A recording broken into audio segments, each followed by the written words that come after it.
ጋሻውን ክልየና እዩ ሂፕ ሆፕ ቫይንውን ክልየና እዩ ካብዞም ሂፕ ሆፕ ቫይናት ዝሰርሑ ደማ ጋሻ ዕዱም ገይረን ይኹ ማለት እዩ ኣኺርኩም ስለ ዝፀዋዕኩና መጀመርያ ብሽማሕና ቫይን ከመስግነኩም ይደሊ ቫይን እንዳይ ልሙጋስ ልሙቺ ስራሕ ኢለ ሓስብ ንዙ ትክክለኛ በጣም ደስ ልብል ስራሕ ዝሰርሕ ለሰብ ግን ክትርንቀሉ ትኽእሉ መንገድስ ፀቢዩ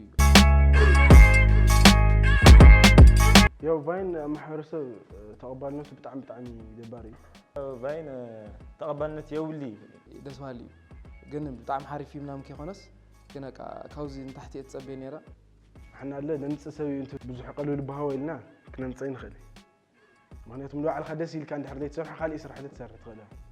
probably influence غيرهم نايم حدشا فاين كنجمر تخوينا من رينا